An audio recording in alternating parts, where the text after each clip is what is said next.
हाय। आज मैं कुछ डिफरेंट चीज़ करना चाह रही हूँ स्टैटिस्टिकल फ़िज़िक्स से। मैं जीआरई फ़िज़िक्स में से कुछ क्वेश्चंस ले रही हूँ। जो कुछ हमने अभी तक पढ़ लिया है, आई थिंक हम लोग उसको आराम से इसके ऊपर अप्लाई कर सकते हैं। और उसको जितना नॉलेज हमने अभी तक हासिल कर लिया है उसको यूज़ करके हम देखते हैं कि हम ये प्रॉब्लम सॉल्व कर सकते हैं कि नहीं। तो पहला problem, what is the partition function of one dimensional quantum harmonic oscillator. ठीक है, तो सबसे पहले आपको पता होना चाहिए कि one dimensional quantum harmonic oscillator क्या होता है और उसकी एनर्जीज किस तरीके से होती है। ठीक है, तो आपके पास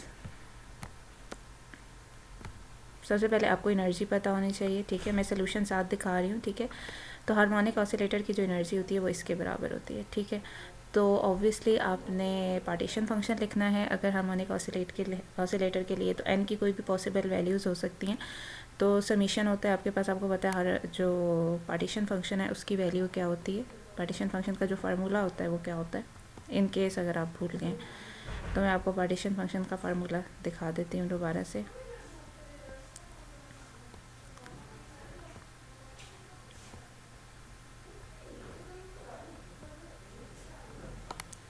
ये है पार्टीशन फंक्शन का फार्मूला। ठीक है, सिग्मा जे इसके बाद माइनस बीटा ई जे। वहाँ पे जी जो है वो आपके पास क्या है, डिफरेंट स्टेट्स हैं और उनकी एनर्जीज़ है। ठीक है, तो एनर्जी स्टेट्स, ठीक है, तो ई जे जो है वो डिफरेंट एनर्जी से स्टेट्स हैं। ठीक है, तो अब आपके पास यहाँ पे जैसे आपका समीशन जो होगा वो एन के ऊपर होगा, क्योंकि ई जो है वो एन के ऊपर डिपेंड कर रहा है क्वांटम हार्मोनिक ऑसिलेटर में। ठीक है, तो एन की डिफरेंट वैल्यूज़ के हिसाब से आपके पास समीशन आएगा। ठीक है, तो समीशन जो है वो n equal to zero to infinity आपके पास होगा कि एन की कोई भी पॉसिबल वैल्यूज़ हो सकती हैं। तो हम वो वाला यूज़ करके सिंपल, और ई की जगह जो है हमने ये वाली वैल्यू पुट कर देनी है। अब इसमें होता क्या है, तरीका क्या है, अब इसको सॉल्व करने की जो ट्रिक है वो ये है कि आपने ना इसको तो पहले डिवाइड करना है, क्योंकि अगर आप इस ब्रैकेट को डिवाइड करें ई इसके बाद minus h cut omega n over k B T और ई इसके बाद minus half h cut omega over k B T, मतलब आप इस ब्रैकेट को ओपन कर लें और दो टर्म्स अलहदा कर लें, एक एन वाली टर्म हो जाएगी और एक हाफ के बी टी वाली टर्म हो जाएगी। जो हाफ के बी टी वाली टर्म है वो आप बाहर निकाल लें, क्योंकि वो कॉन्स्टेंट्स हैं सारे आर्गूमेंट में, तो वो आपको उसके ऊपर जो समीशन नहीं आएगा, सिर्फ एन वाली जो पावर आएगी उसके ऊपर समीशन होगा। तो हम सिर्फ ये देखना है, तो ये फार्मूला है, ये आपको पता होना चाहिए कि बेसिकली अगर आपके पास जो है वो बेसिकली ये summation n equal to zero to infinity x let's suppose मिसाल के तौर पे आपके पास सम एक्स पावर एन है अगर। ठीक है, तो वैसे फार्मूला जो सीरीज़ है वो तो ये है कि summation n equal to zero to infinity sum x power n है, तो वो बराबर होती है 1/1 माइनस एक्स के। तो यहाँ पे हमारा x जो है वो H cut omega over k B T हो जाएगा, तो हमारे पास ये आ जाएगा। तो फिर उसके बाद ये आ गई वैल्यू। तो फिर उसके बाद आपने क्या करना है कि ये यहाँ पे ओबियसली एक टर्म जो आपने कॉमन ले ली थी वो इससे मल्टीप्लाई होगी, और फिर उसके बाद ये सिंपल एक मैथ है। तो मेरा मकसद आपको यहाँ पे मैथ बताना नहीं है, मेरा मकसद सिर्फ आपको ये बताना है कि ये आपके पास एक प्रॉब्लम है simple one dimensional simple harmonic oscillator का। तो आपने अगर इसके लिए पार्टीशन फंक्शन लिखना है तो आप किस तरीके से लिखेंगे। ठीक है, अब हम देखते हैं कि अगर हमारे पास थ्री डायमेंशनल हार्मोनिक ऑसिलेटर हो तो उसके लिए पार्टीशन फंक्शन कैसे होगा। अच्छा, यहाँ से मुझे एक और बड़े मज़े की चीज़ मिल गई, तो मुझे लगा कि मुझे आपके साथ वो शेयर करना है। सबसे पहले ये कि आपके पास वो चीज़ ये है कि n identical but distinguishable non interacting systems. ठीक है, मतलब ये कि अगर आपके पास एन आइडेंटिकल सिस्टम्स हों, डिस्टिंग्विशेबल लाइक आइडेंटिकल हो लेकिन डिस्टिंग्विशेबल भी हो, मतलब बेशक वो एक जैसे हैं लेकिन आप फिर भी उनमें डिस्टिंग्विश कर सकते हैं, और नॉन इंटरैक्टिंग हो। ठीक है, let's suppose atom in a crystal, वो किस तरह से डिस्टिंग्विशेबल होते हैं, क्योंकि उनकी लोकेशन डिफरेंट होती है, तो हम उनको डिस्टिंग्विश कर सकते हैं। होते हैं वो सेम है एटम, लेकिन वो उनकी लोकेशन डिफरेंट होने की वजह से वो डिस्टिंग्विशेबल होते हैं, मतलब हमें पता होता है कि फर्स्ट एटम है, सेकंड एंड थर्ड एटम। तो आपके पास तो अगर आपके पास let's suppose N two state systems, ठीक है, डिस्टिंग्विशेबल बाय देयर लोकेशन, तो आपके पास जो है वो दो स्टेट सिस्टम है एन सिस्टम्स हैं ऐसे दो के दो स्टेट्स वाले। ठीक है, तो आपके पास और उनकी लोकेशन डिफरेंट है, जिसकी वजह से हम उन्हें डिस्टिंग्विश कर सकते हैं, और नॉन इंटरैक्टिंग भी हैं। ठीक है, तो specify the state of the whole system, आप पूरे सिस्टम की जिसके अंदर एन टू स्टेट सिस्टम्स हैं हम लोग उनकी स्टेट को स्पेसिफाई करने के लिए हमें हर सिस्टम की हर जो आपके पास सिस्टम है उसकी स्टेट को भी स्पेसिफाई करना ज़रूरी है। मतलब एक बड़े सिस्टम के अंदर जो बहुत सारे सब सिस्टम हैं, तो आपके पास स्पेसिफाई करने के लिए आपके पास स्टेट जो है वो होल सिस्टम की आपको एक सिंगल एटम की स्टेट को भी स्पेसिफाई करना चलेगा। अगर ये नहीं इंटरेक्ट कर ले तो उनका जो हैमिल्टोनियन है वो इस तरीके से आ जाएगा, ठीक है। तो और उनका जो पार्टीशन फंक्शन है वो सारे सब सिस्टम्स के पार्टीशन फंक्शन का प्रोडक्ट होगा। तो क्योंकि सिस्टम आइडेंटिकल हैं तो तमाम एज सेम होंगे और उनके respective coordinates of their respective coordinates H same होंगे ऑफ देयर रिस्पेक्टिव कोऑर्डिनेट्स, और इस तरह से क्या हो जाएगा कि z जो है वो आपके पास क्या हो जाएगा z1 power n। This is expression for the partition function of potentially ginormous collection of n non interacting system in terms of the partition function for just one microscopic state. तो मतलब ये कि आपके पास क्या है, अगर आपके पास n non interacting identical but distinguishable system है तो उनका जो पार्टीशन फंक्शन है पूरे सिस्टम का, तो वो आपके पास सिंपल क्या हो जाता है, प्रोडक्ट हो जाता है तमाम सिस्टम्स का अलग-अलग। और अगर वो आइडेंटिकल है तो सबका पार्टीशन फंक्शन सेम है, तो फिर आपके पास क्या हो जाएगा, सिंपल एक सिस्टम का पार्टीशन फंक्शन और उसकी पावर n। तो उसकी जो फ्री एनर्जी है वो NF1 एक सिस्टम की निकाल के n से मल्टीप्लाई कर दे, और उसकी जो एंट्रोपी है वो भी एक सिस्टम की निकाल के n से मल्टीप्लाई करते हैं। और अगर n इनडिस्टिंग्विशेबल नॉन इंटरैक्टिंग सब सिस्टम्स हैं, मतलब जैसे atom of an ideal gas, ठीक है, तो समझ आ गया ना। क्रिस्टल की पहले एग्जांपल है, दूसरी atom of an ideal gas. तो आपके पास इसमें क्या है, इनडिस्टिंग्विशेबिलिटी की वजह से n फैक्टोरियल नीचे आ जाएगा, Z1 partition function single atom का होगा, ठीक है। तो आपके पास फिर z है, और फिर उसके बाद z से यहाँ से इन्होंने f माइनस n के बी ln ऑफ z से यहाँ पे इन्होंने वैल्यू निकाली हुई है, और एंट्रोपी की भी इन्होंने यहाँ पे वैल्यू निकाली हुई है, ठीक है। Direct canonical stable derivation require more quantum mechanics than we want to use here. Let's check that it is the same prescription we derive micro canonically है इनका। ये तो क्योंकि मैंने तो कोई पार्ट लिया है, आई डोंट नो कि इन्होंने पीछे क्या किया होगा, लेकिन मैं अभी सिर्फ ये देख रही हूँ कि f equal to minus k B T ln of z से इन्होंने ये रिलेशन निकाल लिया, और partial f by partial t से इन्होंने ये चीज़ निकाली, ठीक है। एंड ये एक्चुअली ये जो सारी चीज़ इन्होंने निकाली हुई है, ये रिज़ल्ट इन्होंने दोबारा से यहाँ पे चेक किए हुए हैं, जो कि इन्होंने आइडियल गैस के लिए यूज़ किए होंगे, क्योंकि अभी हमने आइडियल गैस के लिए पार्टीशन फंक्शन और उसकी पॉसिबल माइक्रो स्टेट्स कितनी होती हैं और उनके एंट्रोपी वगैरह के लिए रिलेशन नहीं निकाला हुआ, इसलिए आपको अभी यहाँ पे कंफ्यूज होने की ज़रूरत नहीं है। फ़िलहाल ये चीज़, फ़िलहाल आपको सिर्फ ये कॉन्सेप्ट बताना मकसद था कि अगर ये केस हो तो कैसे पार्टीशन फंक्शन आता है, और अगर ये केस हो तो कैसे आता है।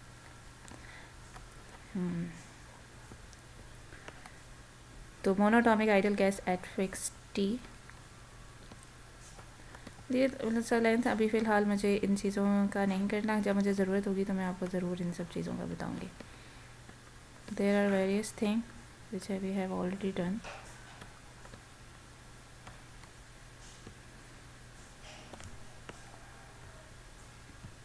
ओके, तो 3 डायमेंशनल हार्मोनिक ऑसिलेटर का किस तरीके से आ जाएगा। वैसे तो हम उसको ऐसे भी कंसीडर कर सकते हैं कि आपके पास 3 1 डायमेंशनल हार्मोनिक ऑसिलेटर्स हैं। तो 3 1 डायमेंशनल हार्मोनिक ऑसिलेटर्स जो कि आइडेंटिकल है बट डिस्टिंग्विशेबल हैं, तो उनका जो पार्टीशन फंक्शन होगा वो सिंगल जो 1 डायमेंशनल हार्मोनिक ऑसिलेटर है उसके पार्टीशन फंक्शन के क्यूब के बराबर होना चाहिए। तो वही लॉजिक है कि आपके पास जो है सिंपल, आपके पास एक 1 डायमेंशनल सपोज एक्स डायरेक्शन के अराउंड एक हार्मोनिक ऑसिलेटर है, उसकी एनर्जी ये है और उसके लिए पार्टीशन फंक्शन ये है। तो आपके पास 3 डायमेंशनल में जो एनर्जी है वो आपके पास सिंपल इस तरीके से हो जाती है, ठीक है। NX NY NZ और हाफ हाफ हाफ तीनों के साथ आ जाता है। तो अगर आप इस एनर्जी के एक्सप्रेशन को इधर डालें तो आप देखें 3/2 + 3n, अगर इसको कॉमन लें तो एक्चुअली ये इस तरीके से ये बन जाएगा जैसे आपके पास जो 1 डायमेंशनल हार्मोनिक ऑसिलेटर का पार्टीशन फंक्शन था उसका क्यूब हो जाएगा। तो इस मीन कि आपके पास जो है वो पार्टीशन फंक्शन जो आपके पास 3 डायमेंशनल हार्मोनिक ऑसिलेटर का है वो क्यूब हो जाएगा। वो किसका बराबर होगा, वो क्यूब होगा 1 डायमेंशनल हार्मोनिक ऑसिलेटर के पार्टीशन फंक्शन के, ठीक है। ओके, अभी फ़िलहाल मैं पार्टीशन फंक्शन से रिलेटेड ही क्वेश्चंस जो है वो करूँगी। वैसे तो इसमें आपके पास दूसरी भी है, देखिए मैं भी सिर्फ पार्टीशन फंक्शन से रिलेटेड कर रही हूँ। A system has two states of energy, दो स्टेट ऑफ एनर्जी हैं, but the probability of observing it in the higher energy state at temperature T. मतलब दो एनर्जी स्टेट्स हैं एक सिस्टम की, आपने प्रोबेबिलिटी फाइंड करनी है हायर एनर्जी स्टेट, मतलब जैसे 2E स्टेट में होने की, उसकी क्या प्रोबेबिलिटी है। तो प्रोबेबिलिटी के लिए आपके पास जो एक्सप्रेशन होता है वो आपके पास ये होता है। तो अच्छा, इसमें एक तरीका होता है, एक ट्रिक होता है सॉल्व करने का, शॉर्टकट। वो ये ट्रिक होता है कि आप जो है ना वो, जैसे अगर आप सोचिए आप सपोज आपके पास टाइम बहुत कम है, जैसे GRE वगैरह में टाइम बहुत कम होता है और आपने बहुत जल्दी से क्वेश्चन सॉल्व करने होते हैं, तो उसमें हम लोग क्या करते हैं, एनर्जीज़ को कोशिश करते हैं कि एक को ज़ीरो कर देना, तो वो ज़ीरो वाले को सॉल्व करना थोड़ा ज़्यादा आसान हो जाता है। तो ज़ीरो करने के लिए आप ऑब्वियसली अगर -E है तो उसमें +E करना पड़ेगा, तो जितना आप इधर ऐड करें उतना इधर ऐड करें, मतलब एनर्जीज़ को शिफ्ट कर दें, ठीक है। तो उससे ये होगा आपके पास कि we can always shift energy so that one of them is zero, ताकि एक ज़ीरो हो जाए, ठीक है। इस ट्रिक से अननेसेसरी कन्फ्यूजन विद नोटेशन जो है वो ऑब्वियसली एलिमिनेट हो जाती हैं। तो हमारे पास पे 0 और 3E एनर्जी हो जाएगी, और आपके पास प्रोबेबिलिटी के लिए एक्सप्रेशन फाइंड करना है, तो जिस एनर्जी की प्रोबेबिलिटी फाइंड करनी है वो एनर्जी ऊपर होगी और पार्टीशन फंक्शन तो नीचे होल सिस्टम का होगा, और वो आपके पास दो एनर्जी लेवल्स हैं, उनके लिए आप पार्टीशन फंक्शन लिख लें और आपके पास हायर एनर्जी की प्रोबेबिलिटी फाइंड कर लें।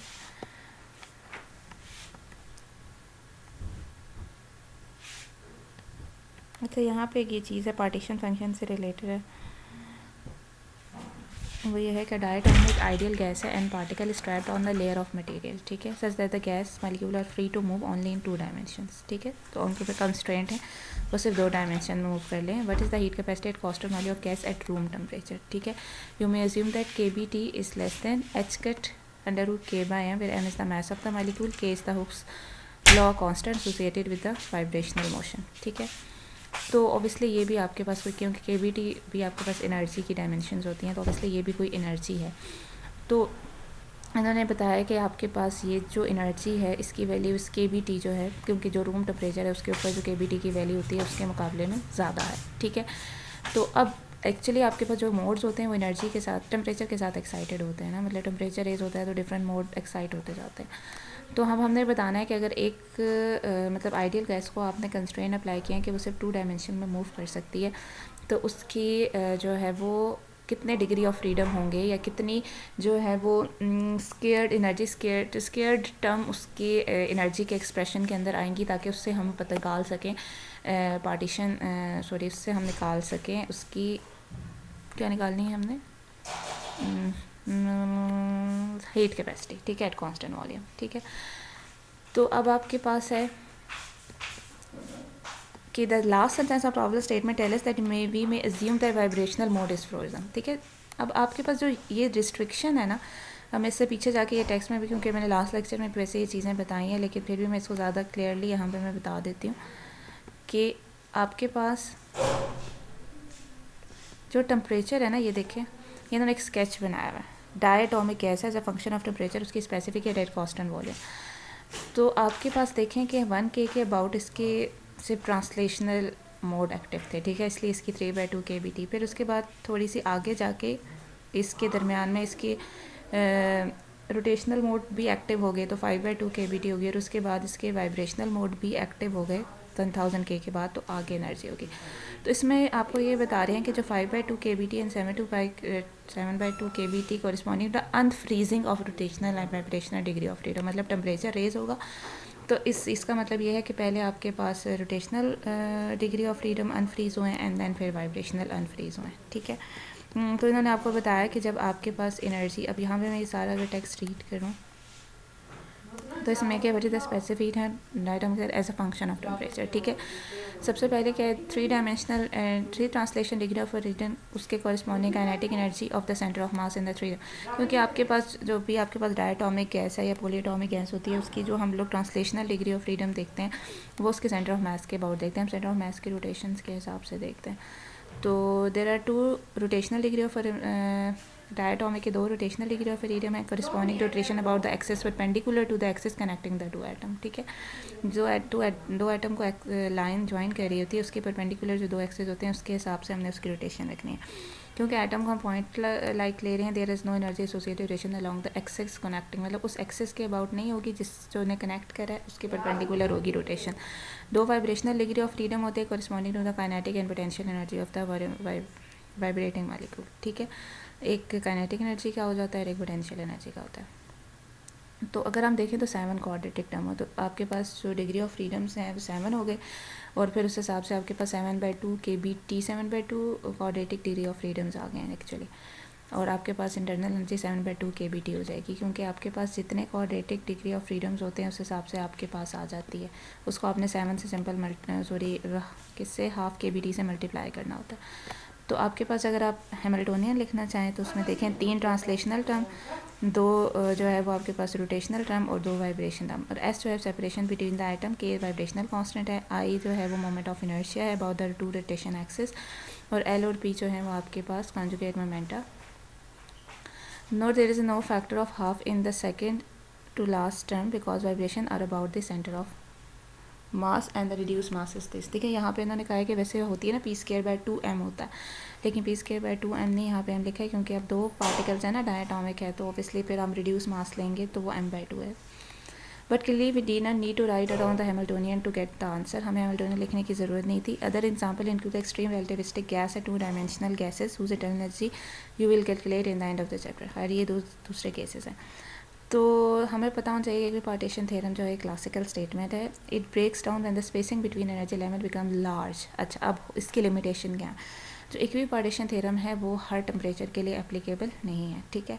तो इस अगर आपके पास जो स्पेसिंग है बिटवीन द एनर्जी लेवल अगर वो ज़्यादा हो जाए कंपेयर टू kBt, ठीक है, तो उसमें इस रिजेम में क्या होता है, the classical assumption the energy level form a continuum is no longer valid and the quantic motion will tend to over estimate the internal energy of a system, ठीक है। मतलब ये कि अगर आपके पास जो है वो जो इंटरनल स्पेसिंग है वो अगर ज़्यादा हो जाए एज़ कम्पेयर टू kBt, तो उसमें आपके पास क्या होगा, जो आप इक्वी पार्टीशन थ्योरम की हेल्प से जो आप एनर्जी निकालेंगे इंटरनल एनर्जी सिस्टम की वो ज़्यादा होगी असल से, ठीक है। This usually happens at low temperature. Low temperature पे मोस्टली ऐसा होता है कि जब डिग्री ऑफ फ्रोज़न आउट हो जाते हैं, तो जैसे मेरे आइडियल गैस में internal energy at room temperature this थी, ये थी, ठीक है। मतलब हम जब इक्वी पार्टीशन थ्योरम यूज़ करते हैं, लेकिन we know from the quantum method that low energy state of harmonic accelerator are discrete and it is straight forward to show that the low energy state of rigid rotor and also discrete. तो आपके पास using typical value for the oscillator angular frequency omega and moment of inertia we can estimate temperature, quantum mechanics become important. तो अब हमारे पास इन्होंने बताया कि अगर आपके पास जैसे ओमेगा, इन्होंने बताया कि angular frequency for the harmonic oscillator, ठीक है, और क्योंकि हम लोग जो डायटोमिक मॉलिक्यूल है उसकी जो रोटेशनल जो वाइब्रेशनल एनर्जी है सॉरी वो हम एज अ हार्मोनिक ऑसिलेटर लेते हैं, ठीक है, और जो रोटेशनल एनर्जी होती है वो तो हम उसकी इससे रिलेटेड लेते हैं, एंगुलर मोमेंटम या मोमेंट ऑफ इनर्शिया से रिलेट करते हैं, ठीक है। तो इन्होंने कहा कि अगर आप उसकी वाइब्रेशनल एनर्जी को देखें और अगर kBt कंपेरेबल है h कैट ओमेगा के, ओमेगा उसकी रोटेशनल एंगुलर फ्रीक्वेंसी है, और तो अगर ये कंपेरेबल कब होती हैं, जब टेम्परेचर तकरीबन 1000 केल्विन के बराबर हो, और जो kBt है वो आपके पास अप्रॉक्सीमेटली बराबर होती है h cat square over 2i। तो मोमेंट ऑफ इनर्शिया है आपके पास हार्मोनिक ऑसिलेटर का, तो आपके पास ये तब होता है जब टेम्परेचर 1 केल्विन के बराबर हो। मतलब इसका मतलब ये हुआ कि जो वाइब्रेशनल डिग्री ऑफ फ्रीडम है सबसे पहले वो फ्रीज आउट होंगे एट लो टेम्परेचर, अगर आप रूम टेम्परेचर में। तो equipartition theorem state applies to translation and rotational. तो इक्वी पार्टीशन थ्योरम उस वक्त सिर्फ ट्रांसलेशन और रोटेशनल डिग्री ऑफ फ्रीडम पे अप्लाई होगा, और internal energy 5/2 kBt at low temperature at the substance still exist as a gas once rotational degree of freedom have frozen out. तो फिर उसके बाद मज़ीद अगर आप लो टेम्परेचर करेंगे तो at low the substance still exist as a gas, अगर लो टेम्परेचर पे substance as a gas exist कर रहा हो जो भी आपका मटेरियल है सिस्टम है, once rotational degree of freedom have frozen out, फिर rotational degree of frozen frozen out होना शुरू हो जाते हैं अगर आप टेम्परेचर को मज़ीद लो करें। ऑल डेट इज़ लेफ्ट और the energy state associated with the translation part of, फिर उसके बाद सिर्फ ट्रांसलेशन मोशन से रिलेटेड एनर्जी रहती है, और the free particle state. From quantum mechanics we know that such states from a continuum down to low energy, so at low temperature the equipartition theorem will continue to apply to the 3 translational degree of freedom, ठीक है, and diatomic gas will have internal energy approximately this. The gas as for a monoatomic ideal gas. जो monoatomic ideal gas के लिए energy होती है वो हो जाएगी। तो ये आपके पास इधर समराइज़ की भी है ये बात, ठीक है। तो अब आपके पास अगेन मैं इस क्वेश्चन के पास चले जाती हूँ, जो क्वेश्चन मेरा था कि अगर आपके पास जो KBT है, ठीक है, वो आपके पास अगर लेस के एच कैट अगर देखें ओमेगा है, ठीक है, अंडर रूट K/m क्या है आपके पास ओमेगा, ठीक है। तो उसका मतलब है KBT energy h cut omega से कम है। तो यहाँ से तो आपको ये क्लियर हो गया कि रोटेशनल मोड जो हैं वो तो उसके फ्रीज, वाइब्रेशनल मोड जो हैं वो तो फ्रोज़न आ गए, ठीक है। तो डायनाटॉमिक गैस क्योंकि 2 डायमेंशनल में है तो इसके ओके तो फिर हमारे पास क्या है कि अब 2 डायमेंशन के अंदर है हमारे पास, तो आपके पास डायटॉमिक गैस है 2 डायमेंशन में, तो उसके 3 क्वाड्रेटिक डिग्री ऑफ फ्रीडम्स होंगे, 2 जो है ट्रांसलेशनल होंगे, ठीक है, क्योंकि 2 डायमेंशनल में हमने उसे कंस्ट्रेंट किया हुआ इसकी मोशन को, तो 3 डायमेंशनल तो ट्रांसलेशनल नहीं होंगे, 2 डायमेंशनल होंगे। और रोटेशन के एक ही होंगे क्योंकि रोटेशन हमने perpendicular about the axis joining the 2 atom होता है। तो फिर आपके पास अगर 2 डायमेंशन में हमने उसे स्पेसिफाई किया हुआ है तो फिर एक ही परपेंडिकुलर एक्सिस होगा जो कि परपेंडिकुलर टू द प्लेन होगा जिसके अंदर आपने गैस को ट्रैप किया हुआ है। तो फिर उसके बाद जो है ना वो आपके पास तो हाफ KBT जो है ना वो आपके पास एक क्वाड्रेटिक डिग्री ऑफ फ्रीडम से कंट्रीब्यूशन होती है। तो यहाँ पे आपके पास जो है ना टोटल क्या हो जाएगी 3/2 KBT जो है तो इंटरनल एनर्जी, और स्पेसिफिक हीट आपके पास पार्शियल U/पार्शियल T से आ जाएगी। तो आपके पास ये ऑप्शन C जो कि 3/2 NKB, N जो है वो नंबर ऑफ पार्टिकल हैं मालिक्यूल हैं तो उसकी वजह से आ जाएगी, ठीक है। The heat capacity per particle constant और रिलेटिविस्टिक आइडियल गैस। अच्छा अब ये भी एक इम्पॉर्टेंट चीज़ है, इसको भी आपको याद होना चाहिए। रिलेटिविस्टिक आइडियल गैस जो होती है हमारे पास, उसकी हमारे पास हीट कैपेसिटी वो किसके बराबर होती है?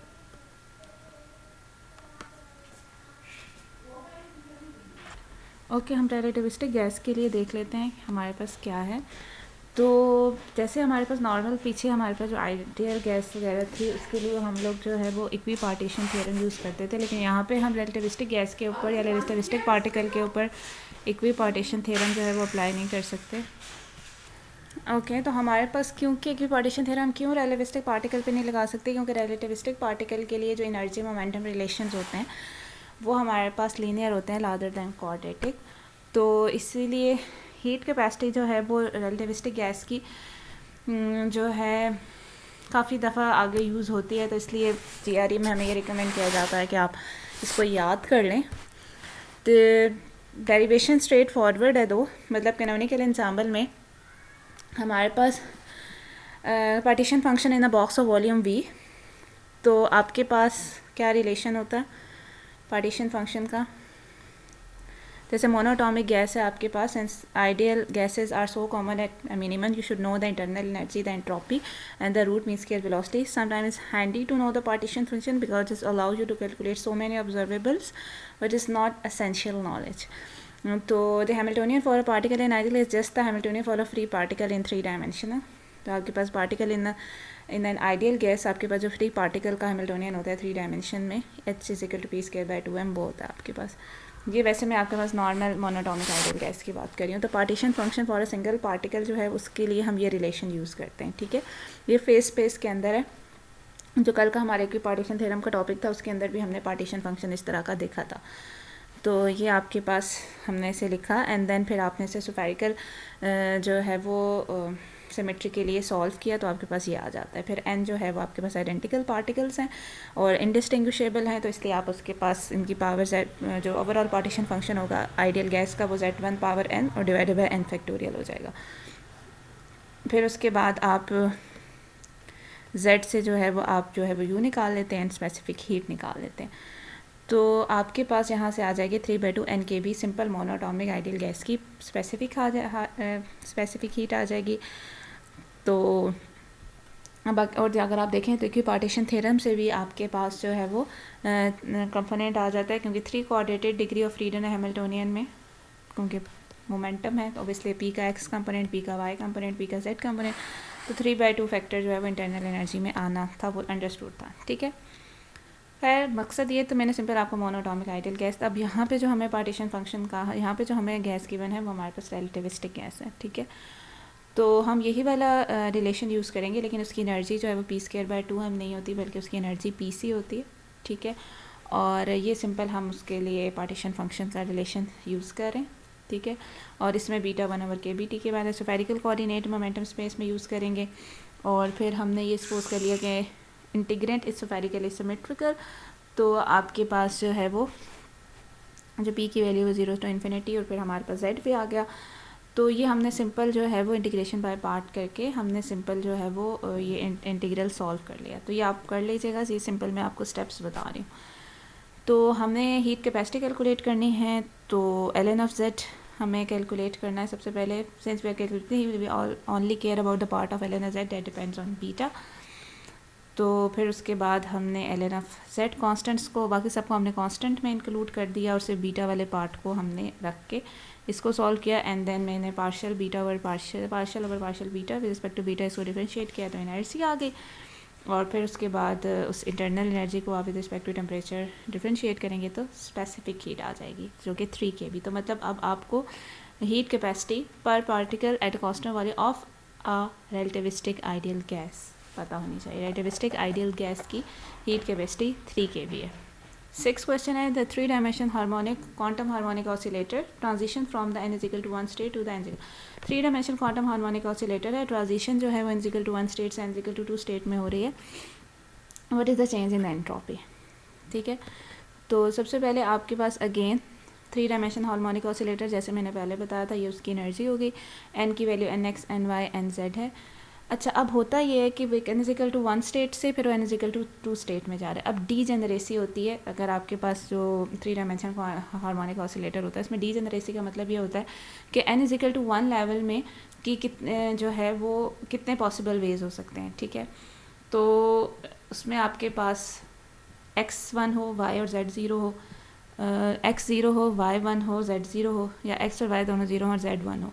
तो इस तरह से 3 डीजेनरेट स्टेट हो जाती हैं फॉर n=1, और फॉर n=2 आपके पास 6 डीजेनरेट स्टेट हो जाती हैं। किस तरीके से कि 2 1 हो, 1 0 हो।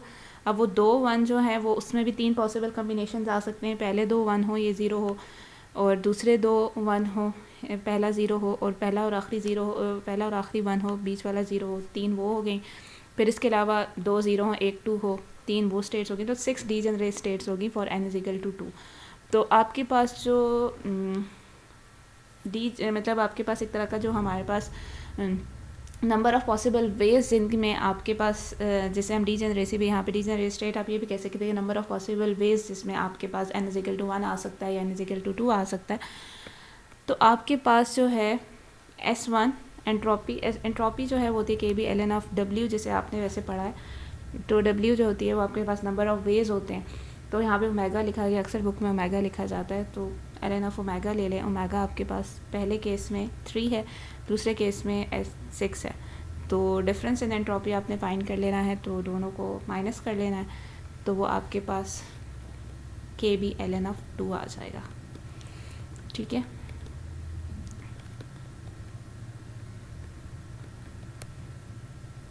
ये तो बाकी तो खैर एंट्रोपी से रिलेटेड है, बाकी चीज़ें थर्मोडायनामिक्स से रिलेटेड है, वो इसलिए अभी फ़िलहाल मैं नहीं करी। जो पार्टीशन फंक्शन से रिलेटेड है या पार्टीशन थ्योरम से रिलेटेड है, वो the effect of intermolecular reaction in the van der Waals gases can be modelled by adding a constant term -8 with a single particle Hamiltonian which of the following thermodynamic quantity depends on the parameter है। मतलब आपको पता है कि अगर ideal gas आप देखते हैं तो उसके अंदर आप इंटरमॉलिक्यूलर इंट्रैक्शंस को इग्नोर करते हैं, लेकिन जब हम लोग अगर रियल में देखें तो हमें वैन डर वाल अट्रैक्शंस जो हैं जिस उसको इंक्लूड करने के लिए हम एक टर्म ऐड करते हैं जिसे हम करेक्शन टर्म कहते हैं। तो आपके पास सिंगल पार्टिकल के हैमिल्टोनियन में एक टर्म ऐड होती है जिसे उन्होंने कहा है constant of -8। Which of the following कौन कौन से पैरामीटर्स हैं जो इस टर्म के ऊपर डिपेंड करेंगे या इसके ऐड होने से उनके ऊपर कोई फ़र्क पड़ेगा। तो बेसिकली आपके पास जो आपके पास नॉर्मल आपके पास होती है, ये देखिए हैमिल्टोनियन तो होता है ना फ्री पार्टिकल के p²/2m। तो अगर आपके पास एक कांस्टेंट टर्म हैमिल्टोनियन में ऐड अप हो रही है तो आप पार्टीशन फंक्शन आपको पता है कि वो फिर आप एनर्जी लिखते हैं हैमिल्टोनियन e⁻⁻β एच यहाँ पे आ गया आपके पास, ठीक है।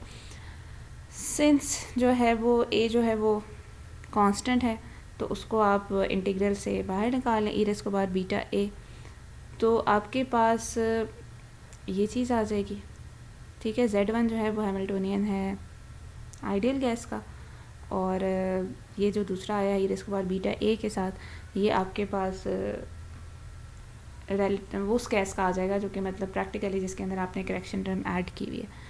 तो इसी तरह आपके पास जो n पार्टिकल हैं तो n पावर आ जाएगी। तो इसका मतलब हुआ कि this just adds a constant term to the log of partition function. तो अगर आप लॉग अगर इनमें लें तो आपके पास एक लॉग में अगर आप देखें तो n beta a constant term आ जाएगी। एंड द इंटरनल एनर्जी जो है वो आपके पास डेरिवेटिव होती है ln ऑफ z का विद रिस्पेक्ट टू बीटा, उसके अंदर भी एक कांस्टेंट टर्म हो जाएगी। तो इसका मतलब ये हुआ कि आपके पास पार्टीशन फंक्शन में भी ये आएगा, ये आपके पास इंटरनल एनर्जी में भी आएगा। लेकिन अब आप जब उसके लिए स्पेसिफिक हीट जिसमें आप यू को with respect to temperature differentiate करते हैं, टेम्परेचर के ऊपर इसकी डिपेंडेंस नहीं आ रही तो वहाँ पे डिसअपीयर हो जाएगा। तो स्पेसिफिक हीट में नहीं आएगी, सिर्फ आपके पास पार्टीशन फंक्शन और इंटरनल एनर्जी के अंदर डिपेंडेंस आएगी। तो इट्स मीन कि अगर आप कोई पैरामीटर ऐड करें तो वो उसकी इंटरनल एनर्जी और आपके पास उसका पार्टीशन फंक्शन जो है वो वेरी कर देगी, वो अफेक्ट करेगी। फिर लास्ट इसका एग्जाम्पल 14 प्रॉब्लम है, अगर grand canonical ensemble of fermion at chem. अच्छा, अब ग्रैंड कैनोनिकल एंसेंबल जो है उसको भी थोड़ा सा हम टच कर लेते हैं।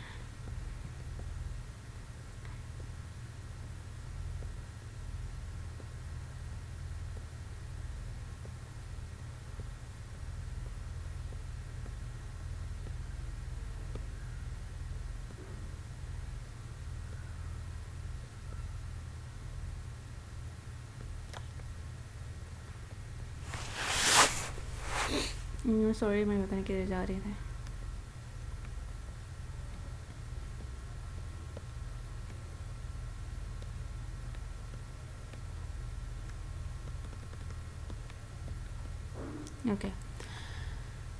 ओके, हमारे पास यहाँ से थोड़ा सा मैं ये रीड करना शुरू करती हूँ।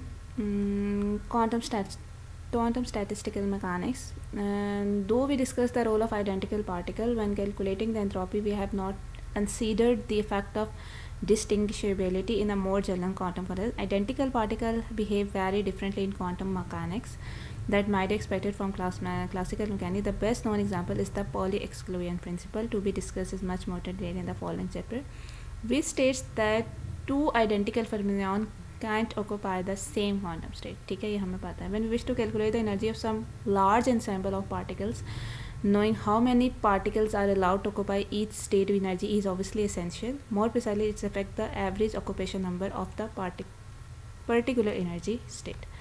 Deriving the average occupation number for boson and fermion is straightforward, though a little lengthy, so we will not repeat it here. Simply state the result. By average occupation number, we mean the average number of particles occupying a single particle state at energy EI.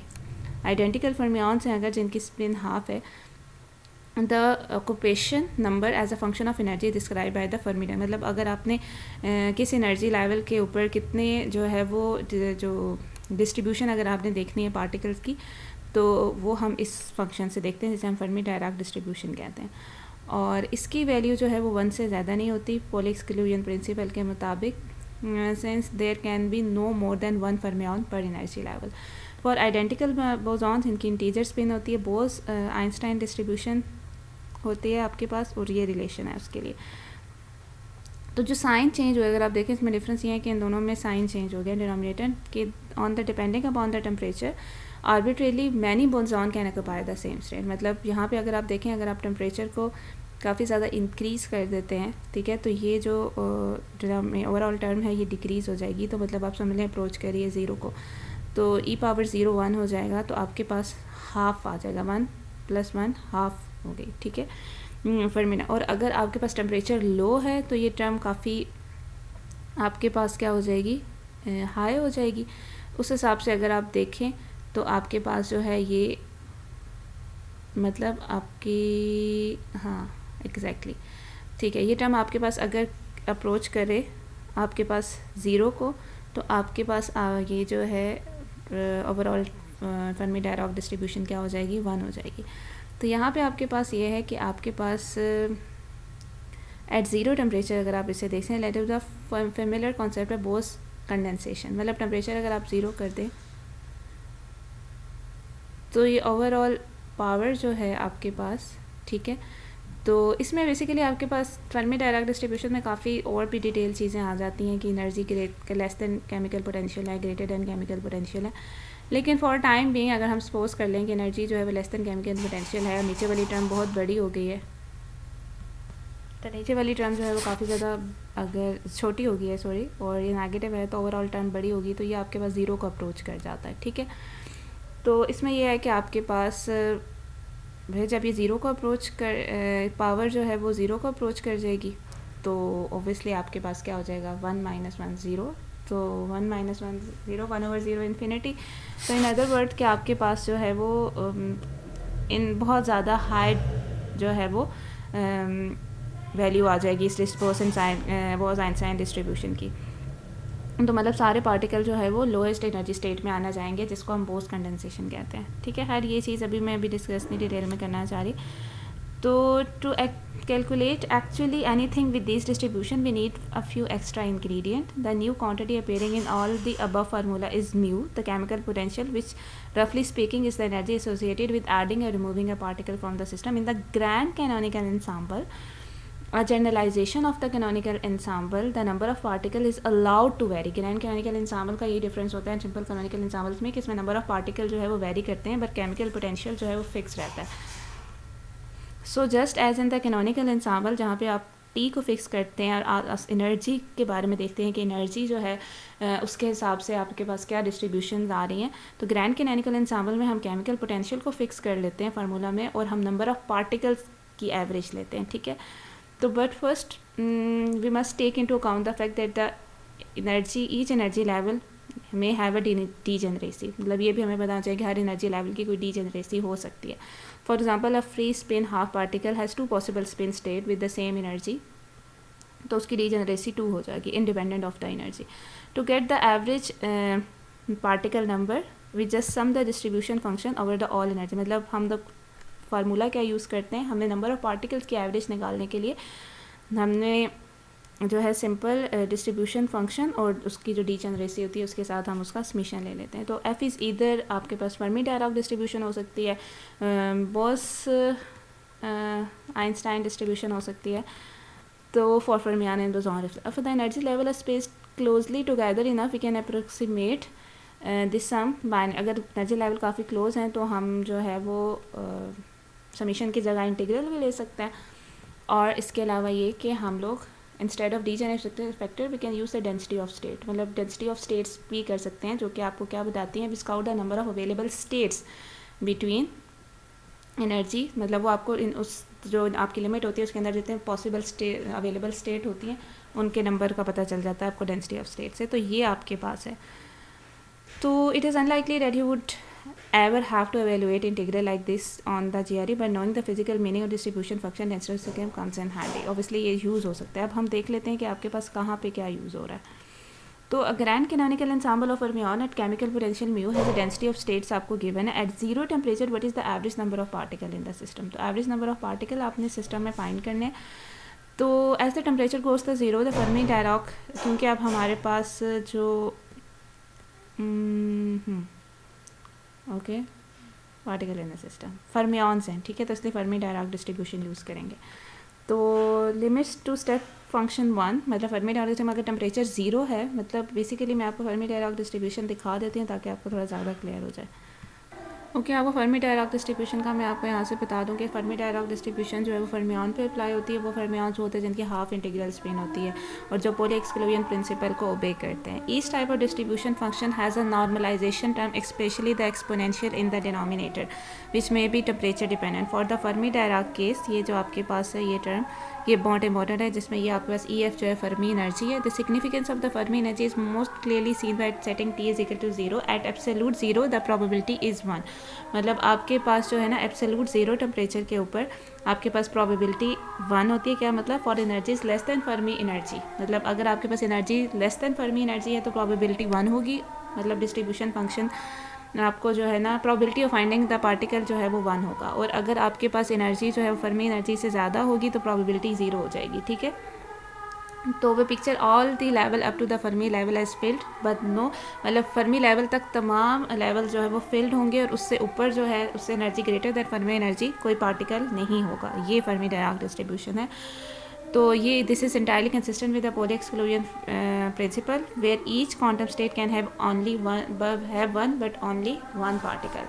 देखिए जैसे ये आपके पास है, अब इसको अगर आप फर्दर देखें तो इसमें आपको ये बताया हुआ कि ये चीज़ क्या एक्सप्लेन करिए। सबसे पहले कि ये जो आपको एफ फंक्शन है ये क्या बताता है, प्रोबेबिलिटी कि आपके पास the particle will have energy this, इस एनर्जी के पार्टिकल की प्रोबेबिलिटी आपको पता चल जाएगी। See the Maxwell boson distribution for the general discussion of exponential term. खैर अभी हमारे पास ज़रूरी क्या है, एट एब्सोल्यूट ज़ीरो टेम्परेचर पे फर्मियन क्या करते हैं, will fill up all the energy level states below a level EF, जिसको फर्मी एनर्जी लेवल कहते हैं, with one and only one particle, ठीक है। They are constrained by the Pauli exclusion principle. At higher temperature some are elevated to levels above the, temperature increase करें तो फिर कुछ ऊपर की तरफ चले जाते हैं। इसके अलावा ये कि ये जो आपके पास एनर्जी है for low temperature these energy states below the Fermi energy have a probability of essentially 1 and those above the Fermi, मतलब फर्मी एनर्जी से ऊपर एनर्जी स्टेट्स की प्रोबेबिलिटी जो है वो 1 हो जाती है, 0 हो जाती है, और बिलो की 1 होती है।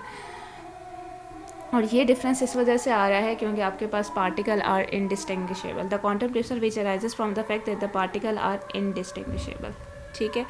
तो बेसिकली आपको बताना ये मकसद था यहाँ तक। ये जो हम फर्मी एनर्जी ले रहे हैं वो बेसिकली यहाँ पे जो हम फर्मी एनर्जी ले रहे हैं वो हमारे पास यहाँ जो बुक हम पढ़ रहे हैं इसके अंदर उसे केमिकल पोटेंशियल लिया हुआ है, ठीक है। तो as temperature goes to zero, absolute zero पे जब जाते हैं तो आपके पास फर्मी डायराक डिस्ट्रीब्यूशन जो है स्टेप फंक्शन जैसे मैंने आपको बताया, टेम्परेचर ज़ीरो पे E is equal to Fermi energy तक जो है ना वो आपके पास 1 होती है प्रोबेबिलिटी, और उससे के बाद 0 हो जाती है। बल्कि वो मैं स्टेप फंक्शन का ग्राफ भी आपको दिखा देती हूँ। ये वो ग्राफ है, ठीक है, मैं गूगल से लेके दिखा रही हूँ ताकि आपको पता चल जाए। ये आपके पास ग्राफ है एब्सोल्यूट ज़ीरो पे, ठीक है। यूँ इस स्टेप जब टेम्परेचर इंक्रीज़ हो करते हैं तो ये ग्राफ इस तरीके से चेंज हो जाता है क्योंकि कुछ पार्टिकल जो है वो फर्मी लेवल को क्रॉस करके हायर लेवल के ऊपर चले जाते हैं, ठीक है। तो यहाँ से आपके पास क्या होगा कि अगर आपके पास स्टेप फंक्शन क्या है कि energy less then chemical potential, जिसको हम यहाँ पे फर्मी एनर्जी कह रहे हैं, तो आपके पास 1 होती है और उसकी F की फंक्शन तो और की वैल्यू, और अगर आपके पास energy is greater than chemical potential है तो इसकी वैल्यू 0 होती है। तो ये यूज़फुल चीज़ है जो आपने याद रखनी है। अनलाइक द बोसॉन के अंदर ये चीज़ नहीं होती। तो the chemical potential fermion is not bounded by the lowest energy, ठीक है। Unlike the boson of the previous, जैसे आपके पास बोसॉन्स में जो है वो आपके पास ऐसा नहीं होता। केमिकल पोटेंशियल जो होता है फर्मियन का is not bounded by the lowest energy level, ठीक है। In this case we can just integrate the density of state from 0 to mu. अब देखें क्योंकि हमें ये कहा गया था, क्वेश्चन ये था हमारे पास कि हमें केमिकल पोटेंशियल म्यू है और आपके पास डेंसिटी ऑफ स्टेट ये है, but is the average number of particle in the system, और हमने जो रिलेशन यूज़ करना था average number of particle in the system के लिए वो ये यूज़ करना था। तो इंटीग्रेट किस लिमिट में करेंगे, तो क्योंकि फ़ंक्शन की वैल्यू 0 से लेके म्यू तक ही 1 है, उसके बाद तो उसकी फ़ंक्शन की वैल्यू जो है ना वो आपके पास 0 हो रही है। तो इसलिए हम जब इंटीग्रेट करेंगे तो हम लोग लिमिट लेंगे 0 टू म्यू। बाकी आप F की वैल्यू, क्योंकि देखें आपने F की वैल्यू पुट करनी होती है, तो F की वैल्यू मैंने आपको बताया एब्सोल्यूट 0 पे 2 पॉसिबल वैल्यूज़ हैं, 1 एंड 0। 1 होती है 0 से म्यू तक, और म्यू से इन्फिनिटी तक या हायर लेवल तक 0 होती है। तो जब आप इसको स्टेप वाइज डिवाइड करेंगे 0 टू म्यू और म्यू से फर्दर, तो 0 टू म्यू के लिए इसकी वैल्यू 1 हो जाएगी, अदरवाइज़ इसकी वैल्यू 0 हो जाएगी। तो फिर वहाँ से आपके पास बस हमने इसको इंटीग्रेट किया और एवरेज नंबर ऑफ़ पार्टिकल निकाल दिया। तो यहाँ से हमने एटलीस्ट पार्टीशन फंक्शन वाला और इक्वी पार्टीशन थ्योरम वाला पार्ट जो है ना वो हमने यहाँ पे कंप्लीट कर लिया है। ओके, फिर हम बाकी चीज़ें नेक्स्ट लेक्चर में करेंगे।